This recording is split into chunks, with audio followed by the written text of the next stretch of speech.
नमस्कार. सर्व लाभार्थ्यांकडून डिसेंबरचे पैसे कधी येणार असा प्रश्न जो आहे तर तो वारंवार विचारला जात आहे आणि याच विषयावर आज आपण चर्चा करणार आहोत. तसेच तुम्ही विचारलेल्या सर्व प्रश्नांची उत्तरे देखील जाणून घेणार आहोत. त्यामुळे जर आपल्यापैकी कुणी चॅनलवरती नवीन असेल तर चॅनलला सबस्क्राईब करायला विसरू नका.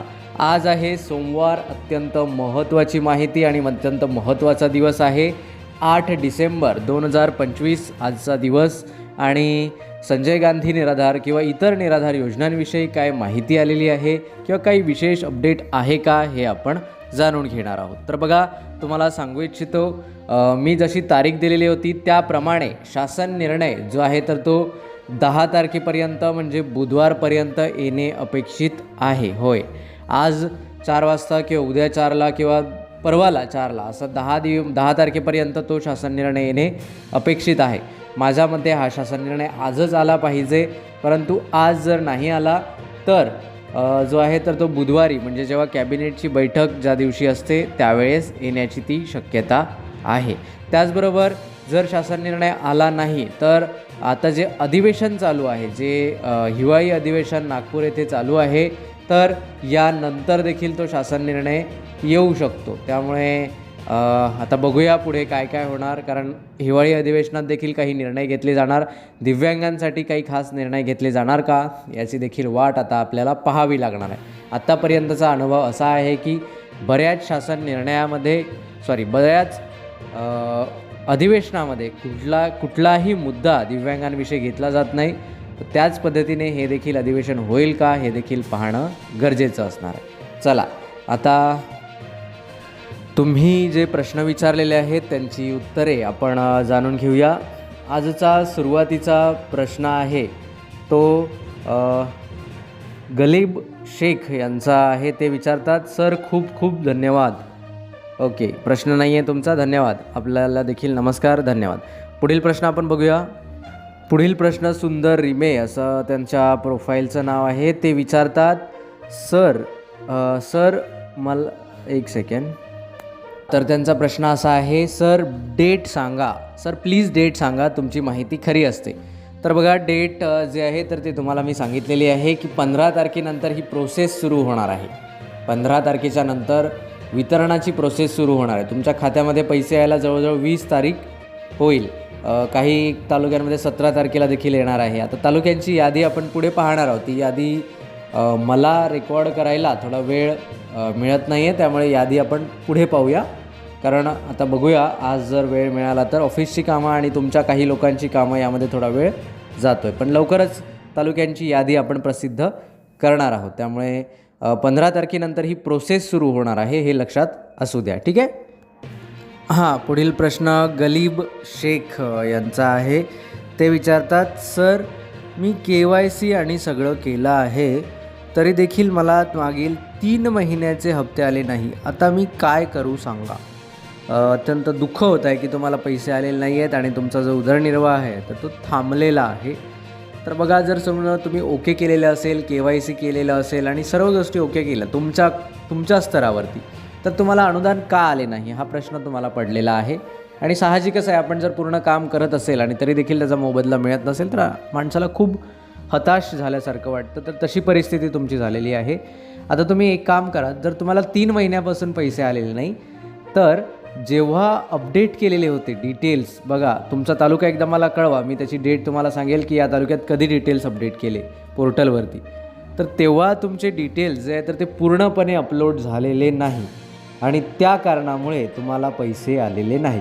आता त्यामागे काय असू शकतं, तुमचे डिटेल्स कुठेतरी चुकलेले असेल, आधार कार्डवरती काहीतरी वेगळं नाव असेल, योजनेमध्ये वेगळं नाव असेल, किंवा तुमचे जे बाकीचे डॉक्युमेंट्स आहेत त्यावरती काहीतरी डेट ऑफ बर्थ चुकलेली असेल, असं काहीतरी झालं आहे आणि त्यामुळे तुमचे डॉक्युमेंट्स अपलोड झालेले नाही. जरी तुम्ही KYC केलेली असली तरी डॉक्युमेंट्स अपलोड होणे म्हणजे पोर्टलवर तुमची माहिती अपलोड होणे, ते तुमच्या तालुक्याच्या स्तरावरून थांबवले आहे. आता थांबवले त्यांनी काय मुद्दाम थांबवलेले नाही आहे की नाही बाबा यांचेच करायचे नाही, असं नाही, पण त्यांच्याकडे काहीतरी त्रुटी आढळल्या, त्याच्यामुळे त्यांनी ते काम ठेवून दिलं आणि तुमचं जे ऑनलाईन अपडेशन न झाल्यामुळे तुम्हाला पैसे आलेले नाही. ठीक आहे.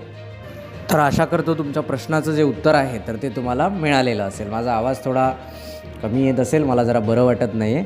ठीक आहे, व्हिडिओ पण कदाचित लहान होईल, माझी तब्येत जरा अचानक हे होते. ठीक आहे, पुढील प्रश्न आहे सूरज ओंधले असं त्यांचं काहीतरी नाव आहे. नावामध्ये कदाचित चूक होऊ शकते, त्यामुळे प्रत्येक लाभार्थ्यांनी सुरुवातीला आपलं नाव आणि त्यानंतर तुमचा प्रश्न विचारत चला. ते विचारतात, सर मला 2 महिन्यात फक्त 1500च मिळाले, 2500 नाही मिळाले, या महिन्यात मिळतील का? तर नाही, तुम्हाला या महिन्यात देखील 2500 मिळणार नाही. आता त्याचं कारण असं आहे, सूरजजी काळजीपूर्वक ऐका, कारण वारंवार तुमचा प्रश्न येणार नाही. तर बघा, तुम्हाला जर 1500च मिळाले तर तुमची नोंद फक्त निराधार या कॅटेगरीमध्ये झालेली आहे. तुमची नोंद दिव्यांग या कॅटेगरीमध्ये होणं अपेक्षित आहे.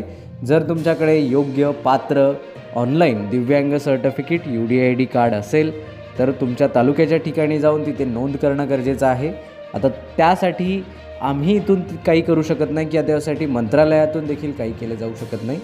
ज्या तालुका डेस्क नंबर A आहे, 1 डेस्क नंबर A1 आहे, तर तिथूनच तुमची ती नोंदणी दिव्यांग या कॅटेगरीमधून केली जाणार आहे. ठीक आहे, आणि ती नोंदणी करा आणि त्यानंतर तुम्हाला डिसेंबरचे 2500 मिळेल, अन्यथा तुम्हाला मिळणार नाही.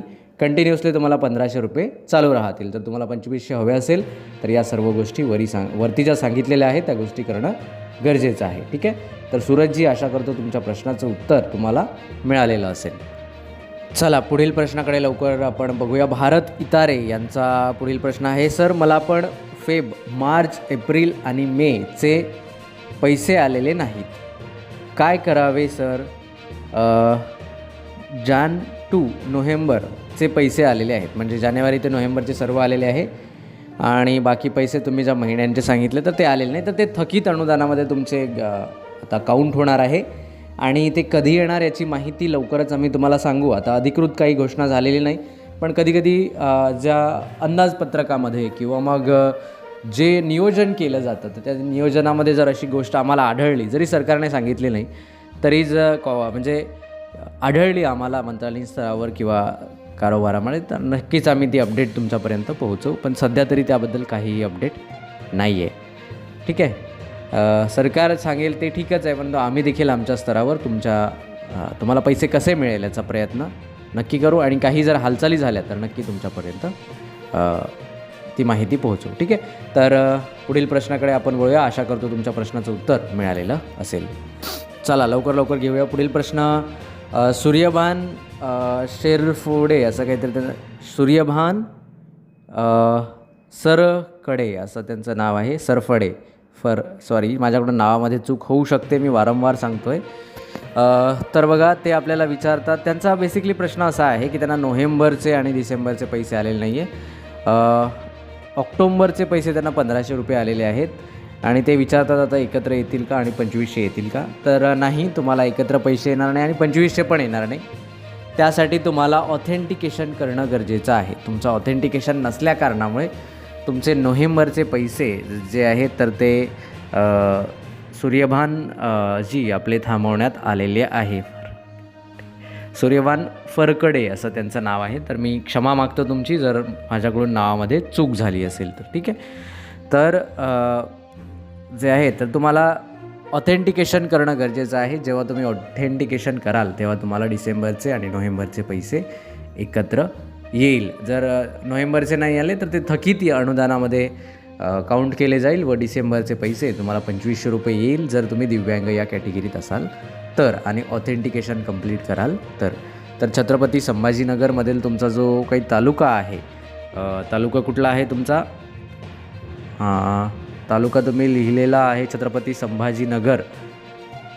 तर तालुक्याच्या ठिकाणी जाऊन तिथे चौकशी करणं अपेक्षित आहे आणि ऑथेंटिकेशन करणं देखील बंधनकारक आहे. ठीक आहे, तर आशा करतो सूर्यकांतजी तुमच्या प्रश्नाचं उत्तर तुम्हाला मिळालेलं असेल. ठीक आहे, चला पुढील प्रश्नाकडे आपण वळूया. योगेश जते यांचा, जते असं त्यांचं नाव आहे आणि त्यांचा प्रश्न देखील अत्यंत महत्त्वाचा आहे. दिव्यांगांसाठी चांगले केले आहे सरकारने, खरंच यांचे अभिनंदन. ओके, आणि दिव्यांगांना खूपच गरज आहे, नोकरीची आवश्यकता आहे. ओके, निश्चितच.